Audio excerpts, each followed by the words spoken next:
उनके वकील साहब एक ख़त लिखते हैं वज़ीर आला सिंध। तकरीबन 21-22 सफ़हात पर मुश्तमिल वो ख़त था और आप सबके पास आई एम श्योर वो ख़त होगा, जिस ख़त में वकील साहब फरमाते हैं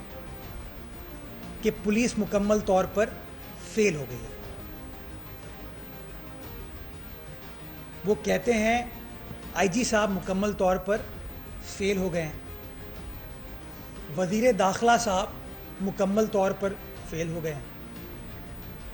और तकरीबन कोई लगभग कोई इस तरह के शुकूक का इज़हार उन्होंने वज़ीर आला साहब के हवाले से भी किया। लेकिन आखिर में उन्होंने कहा कि चूँकि आप सूबे के सरबराह हैं, हम एक्सपेक्ट करते हैं कि इंसाफ होगा, और उन्होंने कुछ मुतालबात किए कि जी इंटरनल इंक्वायरी भी होनी चाहिए पुलिस वालों के ख़िलाफ़, जो हुई फैक्ट फाइंडिंग होती है। ये ख़त वज़ीर आला साहब को मौसूल होता है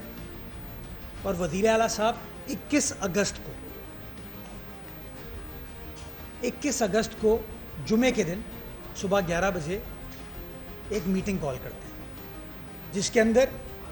जो पुलिस की तफ्तीशी टीम है वो भी थी, आईजी साहब, चीफ सेक्रेटरी साहब भी थे, वज़ीर दाखिला और मैं भी था, और वज़ीर आला सिंध ने ख़ुद उसको चेयर किया। और सिंध ने सवाल पूछे कि भाई ये जो वकील साहब इश्यूज़ रेस कर रहे हैं इसका क्या जवाब है। पुलिस ने अपना वर्जन देना शुरू किया। सवाल जवाब में कुछ कमी कोताहियाँ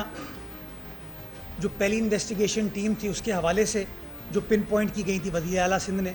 वो सवाल पूछे। लेकिन आखिर में कंसेंसस ये बना कि हुकूमत की तरजीह है फैमिली को मुतमईन करना, और चूँकि वकील साहब ख़ुद कह रहे हैं पहली जो इन्वेस्टिगेशन टीम थी उसके बारे में तो कह दिया था, वो हट गई थी, और दूसरी टीम के बारे में आईजी सिंध के बारे में जो पुलिस का सरबराह है, वज़ीर दाखिला के बारे में जब उन्होंने ये बात कर दी तो वज़ीर आला सिंध तो ख़ुद तहकीकात नहीं कर सकते उसकी, वो तो इन्वेस्टिगेटर नहीं है, वो एक्सपर्ट नहीं है इस चीज़ के। तो वज़ीर आला सिंध ने फिर ये मुनासिब समझा कि इस मामले को अब हम जुडिशल इंक्वायरी के लिए, जुडिशल कमीशन के लिए भेज देते, ताकि हाई कोर्ट का एक सिटिंग जज उसकी तहकीकात करे, उसके अंदर जो फैक्ट्स हैं वो मंजर आम पर आएँ, जो पुलिस के लैप्सेस हैं या सरकारी अफसरान के लैप्सेस हैं वो भी सामने आए, ताकि जो आपको इंटरनली चीज़ों को ठीक करने की ज़रूरत है वो भी करें, और जो इस केस से रिलेटेड फैक्ट्स हैं वो हो जाएं फाइनल, ताकि वो फैक्ट्स फिर आयोग के पास हैं और वो 173 की रिपोर्ट फिर इवेंचुअली अदालत में मैजिस्ट्रेट के सामने पेश कर पाए।